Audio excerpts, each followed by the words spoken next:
Hi, everyone. I'm Justin Kennington, president of the SDVoE Alliance. Today, I'm joined by Jonathan McCune, director of product management for AV at Blackbox. Hi, Jonathan. Hey, how's it going? Good, thanks. So why don't we start with tell us a little bit about yourself and about Blackbox. Great. So, yeah, like you said, I'm the director of product management for AV products at Blackbox.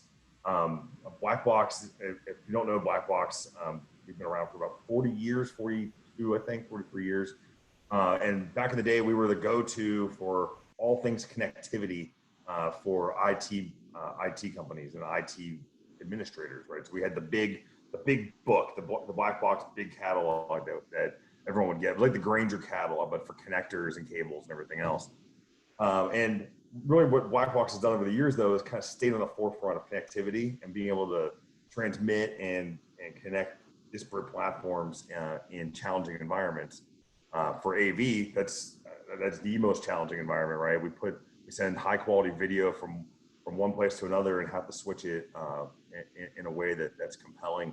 And so, that's what we do in AV is we really have taken a lead in the AV over IP or AV-IT market, whatever you want to call it today. And we're really looking forward to then further integrating that over the course of the next, I would say 12 to 18 months within the AV IoT world and integrating those two things together as well. Okay. So in the AV space, are there any particular market segments that you focus on? All of them. It's sounding like you're trying to cover it all. Right. But our focus in the AV space it really lends itself to what we do in our other categories as well, where we serve well. A lot of business in healthcare, government, and that's anywhere from the command and control space to the desktop operations space as well. And then we do a lot in the public arena, or so public gathering spaces, both like public service and hospitality, transportation, things like that. Well. Okay. Now you guys are relative newcomers to the SDVoE Alliance. You've been with us for a little over a year. Yep. And just recently, in fact, what this series is about is our steering members. You guys have just stepped up to the plate and joined upgraded yourselves to the top level of membership with the Alliance, right? To take on a leadership role. Tell me about your membership in the Alliance. Why have you joined, and why have you now taken this step to the top? So, we've been working with the AV over IP solutions, the various versions of it for the last 6-7 years, and really what it comes down to is that we were done with a number of disparate platforms, right? So that was really the biggest thing, was the ability to be able to be truly part and integrated as part of a truly interoperable ecosystem was very important to us. The other side of it is, for us, is that really the software definition piece of SDVoE is really the key, and we see that as the future, and how we integrate we software define video to be integrated with our daily life, so that's a transparent solution for both the end user and the provider, and we're going to be doing some really amazing things with that. So when we saw the opportunity here to take a greater role and help define where the Alliance is going and help steer that Alliance in that direction, that we thought that was a great opportunity for us as well.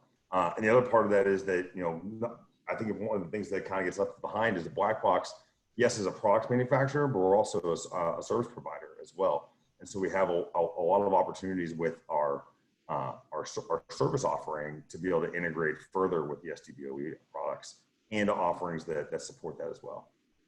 One of the things that excited me most about Blackbox joining when you guys did, and the way that you've engaged and even upgraded your membership, is the fact that your history as a company is in IT and IT services. And I think that is going to bring a very different perspective and approach to selling and using SDVoE than the more traditional AV manufacturers would bring. So I guess with that thought in my mind, I want to ask about your SDVoE products, the MCX line. What's unique about those and unique about Blackbox's approach inside the SDVoE Alliance compared to different members? Right. So the SDVoE parts we do, the MCX series, has been it's really just a very wide range of encoders and decoders. And what we've done is taken instead of taking an all-in approach where it has where everything has every feature and bell and whistle. Really, what we did at launch was say, let's take a round peg that we can put into a round hole, as opposed to trying to take just some big peg and we'll whittle it down, right? So that's really the biggest differentiator, as well as our ability to integrate. So we have our own touch panel system. We provide programming for drivers and all that other stuff as professional services. So you don't have to. There's no guesswork to the end user, right? They don't need they don't need to spend months and months learning how to program .av to be able to use our solution. We provide that for them. In the near future, we'll be launching what we're calling MCX G2. The G2 solutions will be fully TAA compliant for our customers. That's a really important piece of our puzzle, right? So is our U.S. government business and our military business as well. So we have that ability, which crosses over some international borders. And then on top of that, we're also going to be adding some things like loop through, dual channel and quad channel encoding as well. And then the ability to have a wide variety of output types as well in there. So we're really then enabling both the desktop operators to be able to work in control rooms and operation centers, or even in a small office environment, security and surveillance. The operator can be operating on a small desktop and encoding to just a single screen, and then be able to take multiple windows for things like a multi-view window, as well as for that larger format in that command center. So we're doing some really interesting things there. And then the next thing that's going to be coming is our version of the control software. So we have the black box MCX controller is eminent, let's put it that way, which is taking that idea of a control software and making it really simple for the end user to be able to deploy their own system, expand their own system, and making it easy for systems integrators and partners to be able to deploy these systems without us having to necessarily touch every piece of it. So we're doing some great things around preset builds and driver builds. They're going to make it a really simple and easy solution to operate with. Sorry about that. Sounds like some of the features you described in the G2 might start sort of blurring the line between traditional video distribution and KVM. Is that a fair statement?